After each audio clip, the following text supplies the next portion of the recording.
who register for Hajj this year with Saudi company through Nusuk, they paid a lot of money for Hajj. They did not have the luck to go to Hajj, or something happened. They cannot make Hajj. Is it okay to buy travel insurance to cover the money that happened from this money that was taken from these Saudi companies?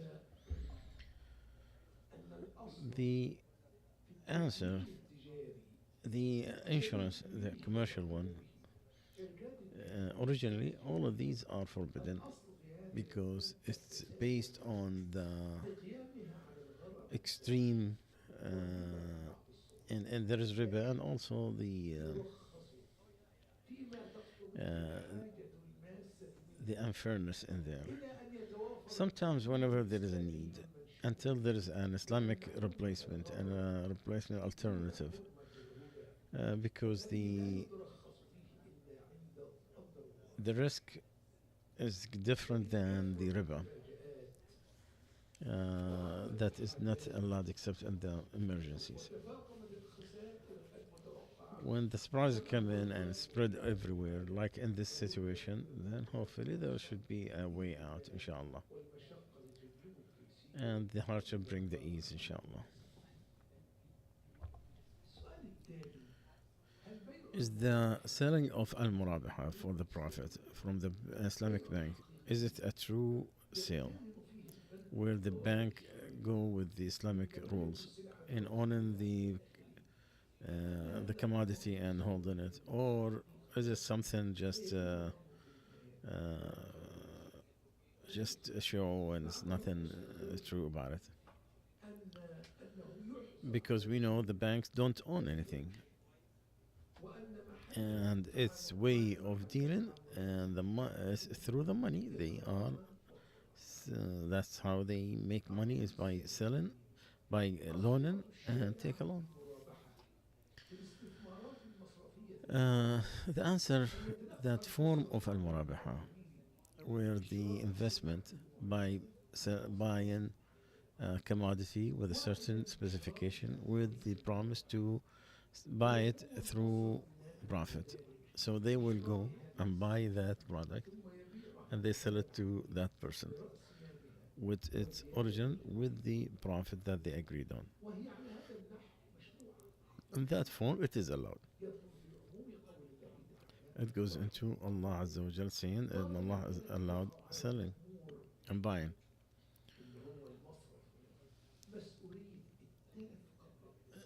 The bank will have the responsibility of anything that could go wrong before they give it to the person, or to sell with the hidden flaws.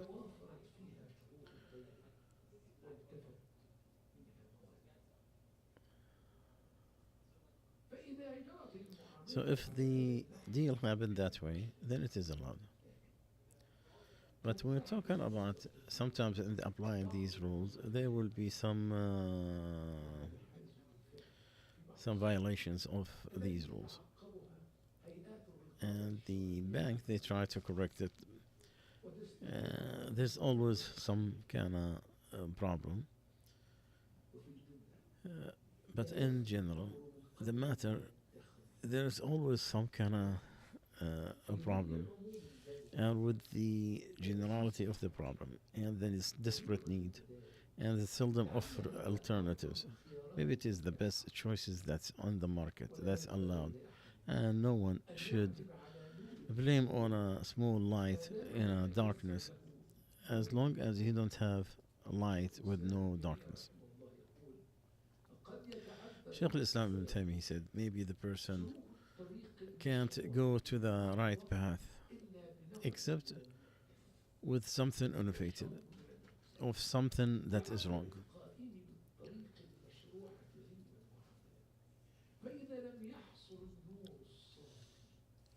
Because there is no clear path for the person.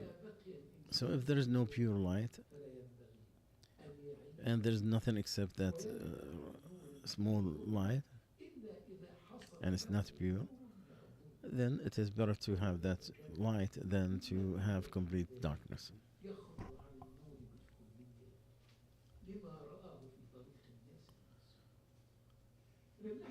As far as the law, you're saying it's true when you say the banks they do sell only the money. They have no other trade but the money, and that is an absolute 100% true statement. They bring these products with a profit. They they take the money when they pay a certain interest, and they sell it. I mean, they loan it for a higher one, and the difference is their profit.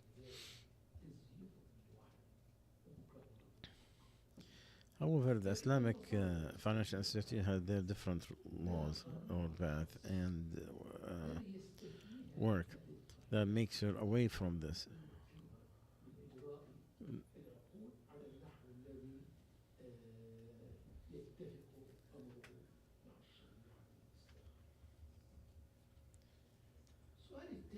Another question. My father is an old man. He's over 85 years old. I live with him with my daughters. Years ago, he had that paralyzation or some. He cannot move. If he does, it would be very hard. We live on the third floor. It is very hard for him to go down to Jum'ah. I agreed with two people to take him on a chair and to bring him down, and they take him to the masjid. Uh, so I will not. He will not miss the obligation. He didn't ask me that. He's always fearful that he will fall down when we are taking him down, and he holds very tight to the person with him. He prayed the rest of the obligation part in his house, and I don't think that he concentrates in his recitation. He prayed less than a minute, and he didn't concentrate. I ordered him to pray, so he might only Allah accept for his prayer. But it became very hard for him to go for Jum'ah. And there is no other man beside me and my daughters. Is what I'm doing true, or I'm not required to do that because he's an older man. And the answer, my dear brother, that Allah Azza wa Jal obligation depends on give you what you are capable of doing. You don't have to put this hardship on your father with the elder age and the other problem. You have the permission to pray in his house.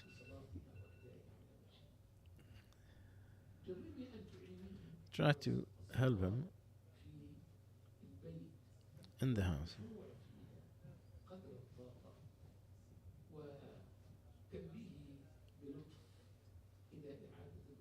and to remind him that he needs to redo his wudu.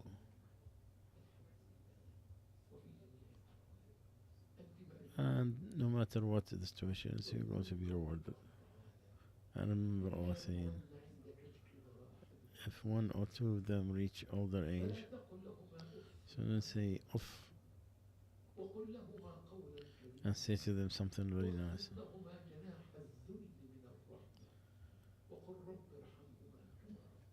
Oh Allah, have mercy on them like they have raised me as a young man. Is there anything for the Muslim to do?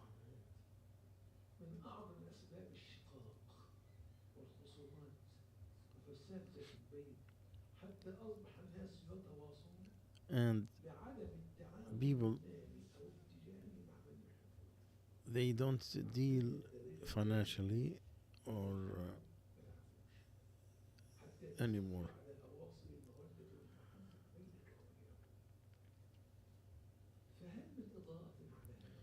So would you just inform us what to do and whenever we're in this situation?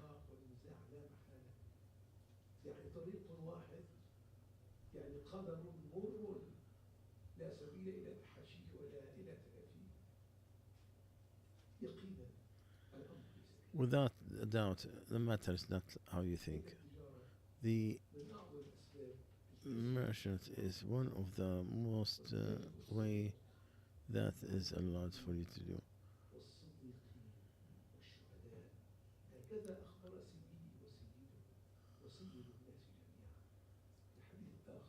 In another hadith, the Prophet ﷺ went out to the prayer. He saw people making, selling and buying. He said, "Oh merchants."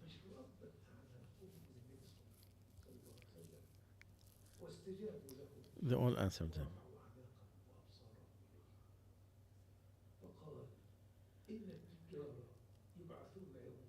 He said, the merchants, they will be sent in the day of judgment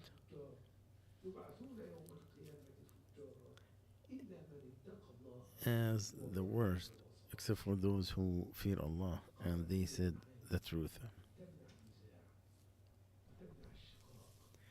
These enlightenment will bring peace and tranquility. Because the Muslim, if he put his hand on it, he will never fall back. And one of those meanings, that the investment goes into the places of worship. I mean, that's good. Just because you left the countries of Muslims, that there is no more obligations. They open gas stations, they put all types of forbidden things, like and everything intoxication, cigarettes, everything that is forbidden. Fear Allah wherever you are.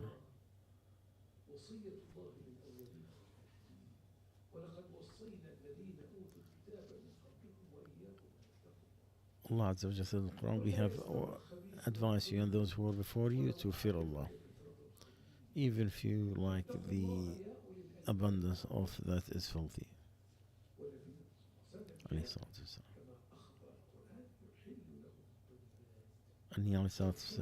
came to allow the goods and take their, and the hadith, a man belong the traveling, and he is full of dust, and he raised his hand and he asked, how could he be answered when he eats from haram sources, pray on something haram, everything he does is haram.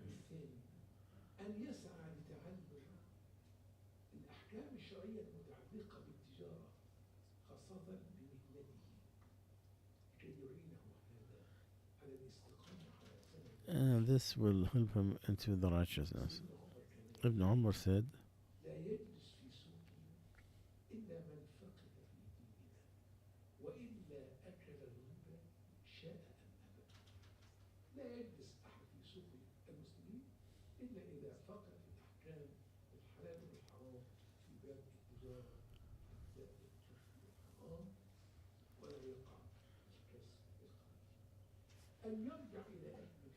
you have to go back to the fatwa people to stress about what is all the investment that he's making, all the rules.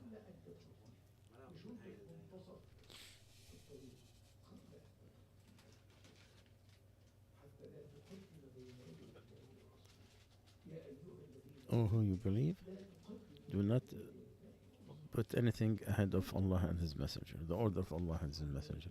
Ask what is forbidden and what is permissible.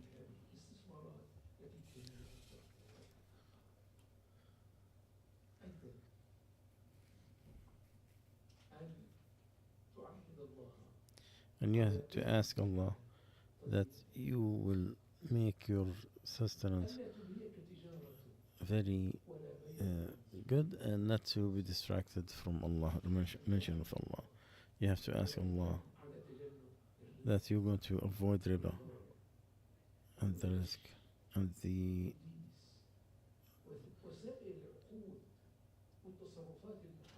and all the things that are forbidden in Sharia.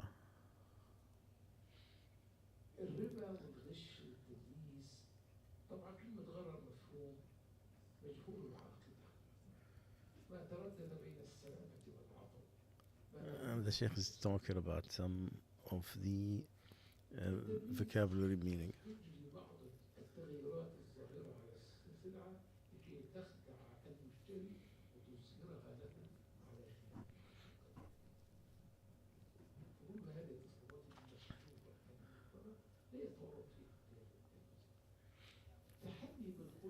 You have to have a good manners, truthfully, because you are selling and buying and choose until they separate. If they lied and they wrote, then Allah will not bless that price. The best gain is the gain of the merchants. If they promise, they're not gonna break their promise. If they sell, they don't exceed in complimenting their own products. If they buy, they will not even reject.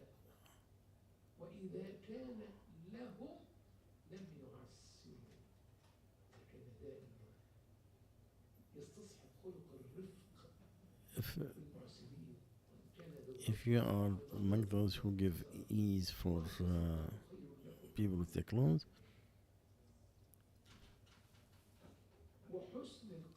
and you have to be the best of manners is to give and take and stay away. To delay.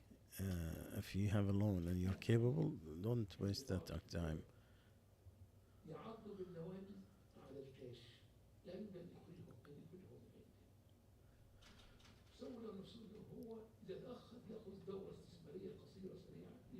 He thinks that he could take a program 4 hours and he will gain his way.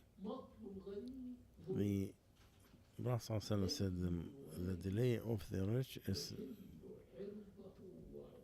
that will bring your punishment.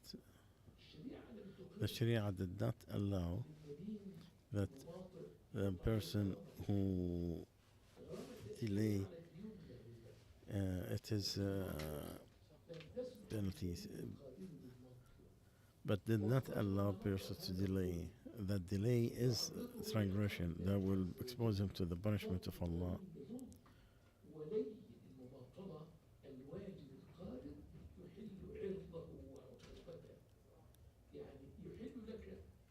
So you can declare to people that so and so does not pay back, or he is very bad in dealing.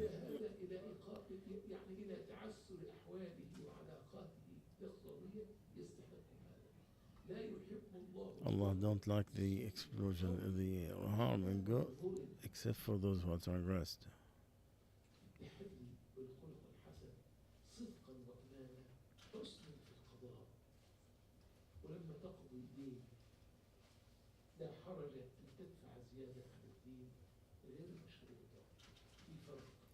There is a difference between what is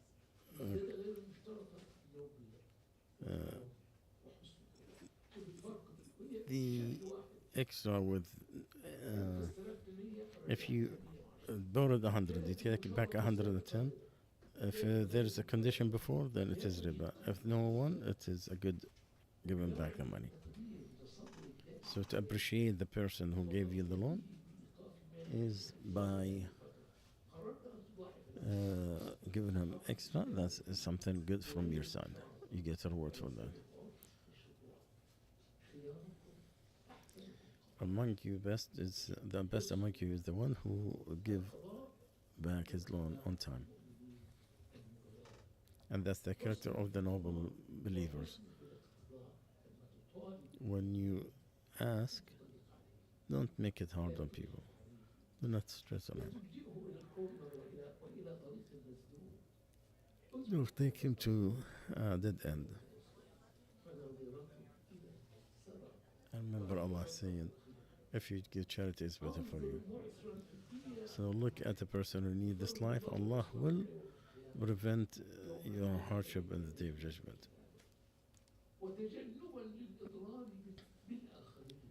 And to avoid harming others.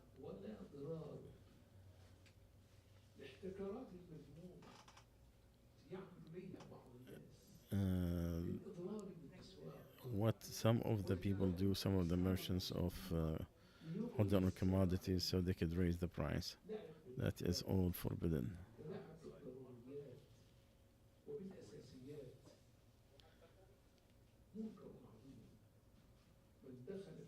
Whomever enter of the commodity so he could raise the price, it is due on Allah to punish him in the hellfire. تبدأ آخر سؤال. يختار عمر راتبه مبلغا إجباريا تبع برنامج تقاعد خاص بالعمل، لا يعرف عن جهات استثمار هل عليه إثم في المعاش منها بعد 30 سنة؟ هو ما زال still somebody has the retirement money. What if he knew that it is from wrong investment? What does he do? And they take it out of his salary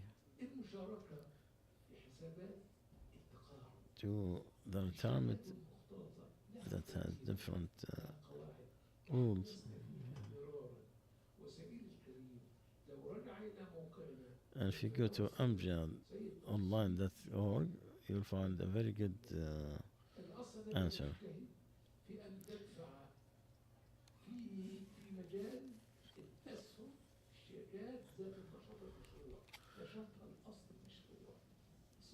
So you have to invest in something that is permissible, not on something that is not right. That is forbidden. سبحانك اللهم وبحمدك أشهد أن لا إله إلا أنت أستغفرك وأتوب إليك.